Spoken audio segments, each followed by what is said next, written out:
ദൈവിക നടപടിയിൽ കോപമല്ല, അനുതാപമാണ് വേണ്ടത്. ഒരിക്കൽ യഹോവയായ ദൈവം ശമൂവേൽ പ്രവാചകനെ നോക്കിയപ്പോൾ ശമൂവേൽ പ്രവാചകൻ കരയുന്നു. യഹോവയായ ദൈവത്തിന് ശമൂവേൽ പ്രവാചകന്റെ കരച്ചിലിന്റെ കാരണം ബോധ്യമായി. തൊട്ടു മുൻപ് ശമൂവേൽ പ്രവാചകനെ കൊണ്ടെടുപ്പിച്ച ഒരു നടപടിയാണ് ശമൂവേൽ പ്രവാചകനെ കരയിപ്പിക്കുന്നത്. ശൗലിനെ ഇസ്രായേലിന്റെ രാജസ്ഥാനത്ത് നിന്ന് നീക്കി എന്നുള്ള നടപടിയാണ് ശമൂവേൽ പ്രവാചകനെ കരയിപ്പിക്കുന്നത്. യഹോവയായ ദൈവത്തിന് കാരണം അറിയാമായിരുന്നിട്ടും യഹോവയായ ദൈവം ശമൂവേൽ പ്രവാചകനോട് ചോദിച്ചു, ശമൂവേലേ, നീ എന്തിന് കരയുന്നു?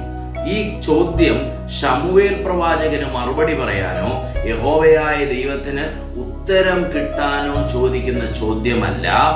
ഇത് ശമൂവേൽ പ്രവാചകന് സ്വയം വിലയിരുത്താനുള്ള ചോദ്യമാണ്.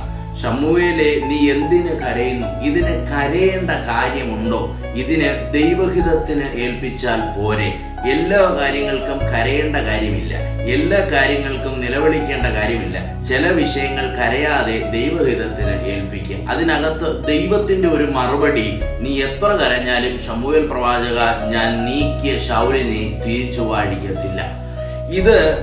ഈ കാര്യങ്ങൾ പറഞ്ഞിട്ട് ഉടനെ ശമൂവേലിനോട് യഹോവയായ ദൈവം പറയുന്നു, നീ ഇവിടെ നിന്ന് പുറപ്പെട്ട് ഇശായിയുടെ വീട്ടിൽ ചെന്ന് എനിക്ക് ബോധിച്ച ഒരുത്തൻ ഇശായിയുടെ ഭവനത്തിലുണ്ട്, അവനെ ഇസ്രായേലിന്റെ രാജാവായി വാഴിക്കണം. നീ പുറപ്പെടുക, അവിടെ ചെന്ന് ഇശായിയുടെ മകനിൽ ഒരുത്തനെ വാഴിക്കുക. അപ്പോൾ ഒരുവനെ കണ്ടിട്ടേ ദൈവം ഒരുത്തനെ നീക്കുന്നുള്ളൂ, ഒരുവനെ കണ്ടിട്ടേ ദൈവം ഒരുത്തനെ ഒരു സ്ഥാനത്ത് നിന്ന് നീക്കുന്നുള്ളൂ.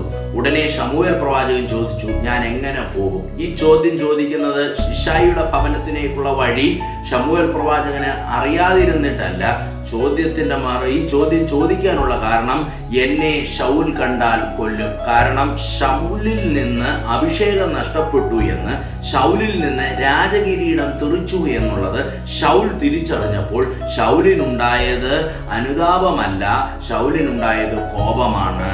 തന്നെ രാജസ്ഥാനത്ത് നിന്ന് നീക്കാൻ തീരുമാനിച്ച യഹോവയായ ദൈവത്തോടുള്ള കോപം, അതിന് മുൻപന്തിയിൽ നിന്ന, അതിന് ദൈവം നിയോഗിച്ച ശമൂവേൽ പ്രവാചകനോടുള്ള കോപം, ഈ കോപമാണ് ശൗലിനെ ഭരിക്കുന്നത്. പക്ഷെ ശമൂവേൽ പ്രവാചകന് കരച്ചിലാണ്. കാരണം ശൗലിന്റെ മേൽ അഭിഷേകം വരാൻ, ദൈവം നിയോഗിച്ച ഒരു രാജകിരീടം ശൗലിന്റെ മേൽ വരാൻ ദൈവം ഉപയോഗിച്ച വ്യക്തി ശമൂവേൽ പ്രവാചകനാണ്. ഒരുവന്റെ മേൽ അഭിഷേകം വരാൻ, ഒരുവന്റെ മേൽ നിയോഗം വരാൻ, ഒരുവന്റെ മേൽ ദൈവപ്രവൃത്തി വെളിപ്പെടാൻ കരയുകയും പ്രാർത്ഥിക്കുകയും ചെയ്തവന് മാത്രമേ അവനിൽ നിന്ന് ദൈവകൃപ പോകുമ്പോൾ, അവനിൽ നിന്ന് അഭിഷേകം നഷ്ടപ്പെടുമ്പോൾ അത് വേദന ഉണ്ടാകത്തുള്ളൂ. ദൈവഹിതത്തിൽ നമുക്ക് മുമ്പിൽ വരുന്ന ഒരു നടപടിയെ ദൈവഹിതത്തിന് ഏൽപ്പിച്ചു കൊടുക്കാതെ നാം നമ്മുടെ വൈകാരിക സ്വഭാവത്തെ ഉണർത്തിയാൽ അത് നമ്മെ കൂടുതൽ അനുതാപത്തിലേക്കും കണ്ണുനീരിലേക്കും കോപത്തിലേക്കും എത്തിക്കും.